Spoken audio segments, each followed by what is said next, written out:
السلام عليكم ورحمة الله وبركاته.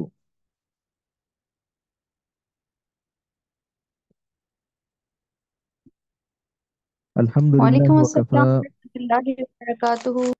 وسلام على عباده الذين اصطفى أما بعد.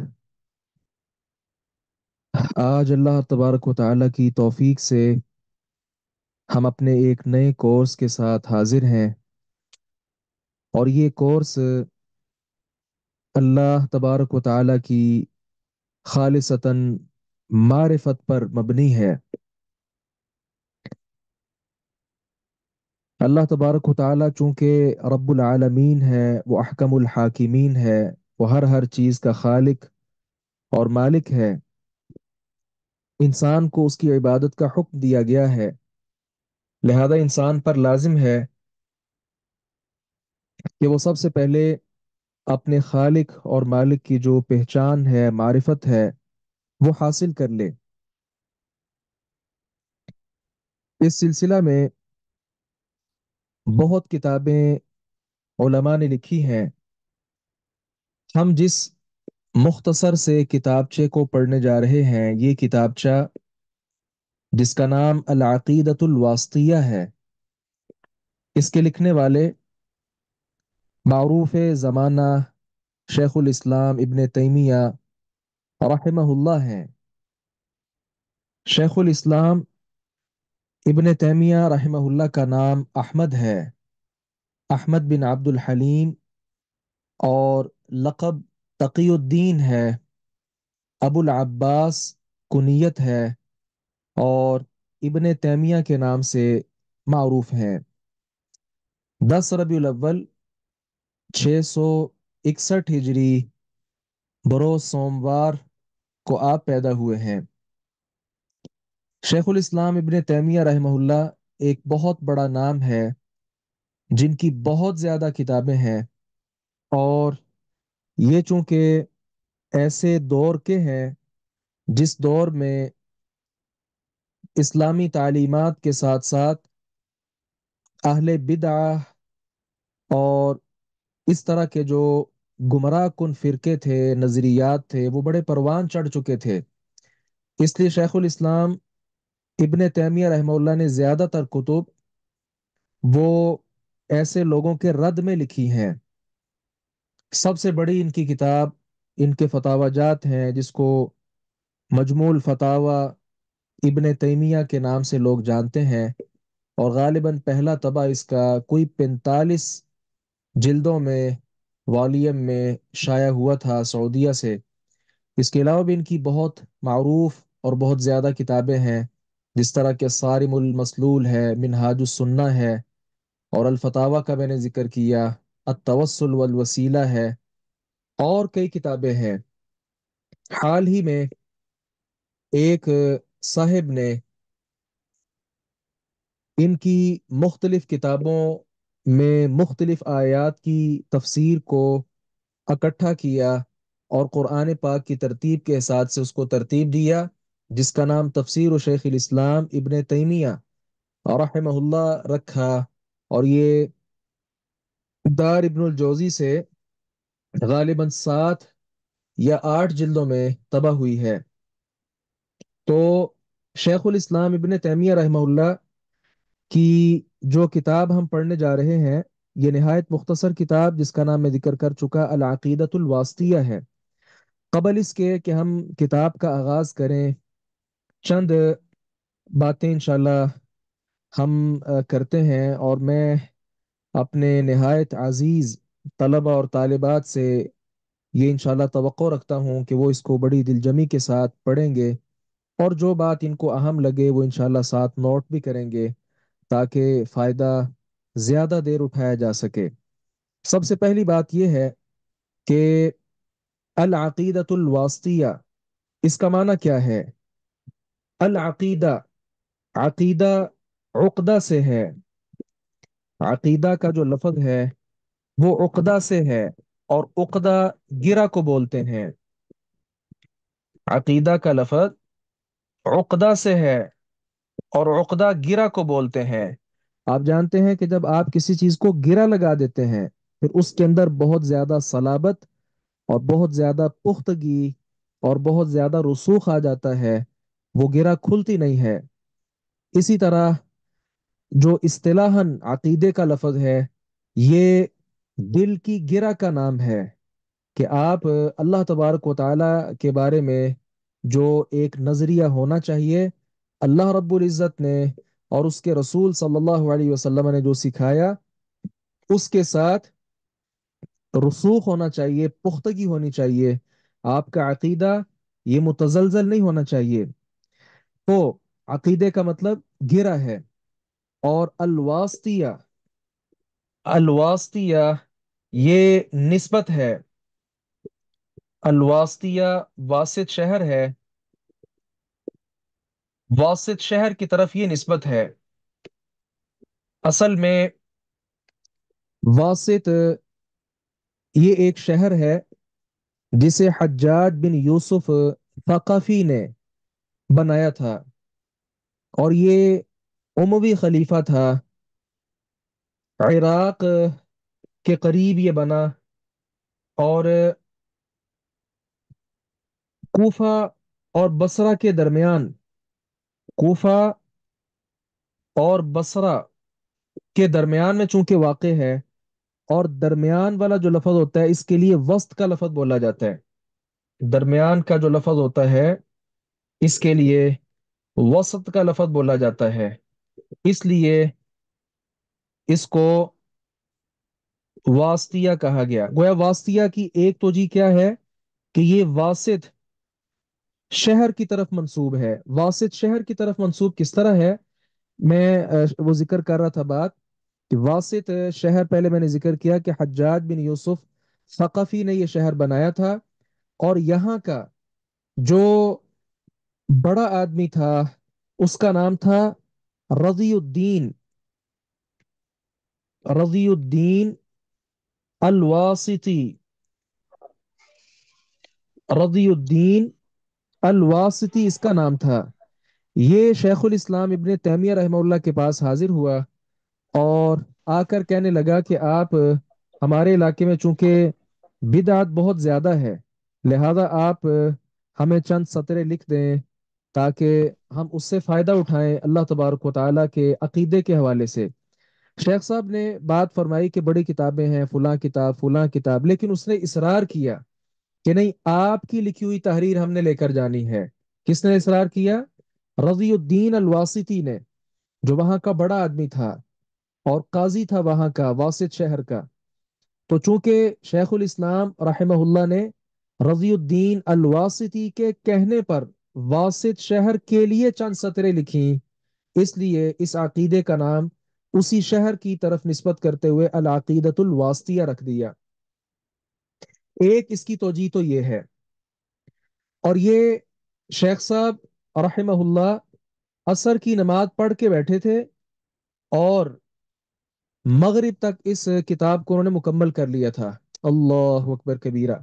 کس قدر خیر اور برکت اللہ تبارک و تعالی نے رکھی تھی ہمارے اسلاف کی زندگیوں میں۔ عصر سے مغرب تک ایک کتابچہ لکھا، جو آج بھی کتنے سال گزرنے کے بعد ہم اس کتابچے کو پڑھنے کی سعادت حاصل کر رہے ہیں۔ تو ایک اس کا جو میں نے ذکر کیا سبب یہ ہے۔ ایک اس کا اور سبب ہے۔ دوسرا سبب کیا ہے واسطیہ کا؟ وسط سے، وسط اعتدال کو کہتے ہیں اور درمیانے کو کہتے ہیں۔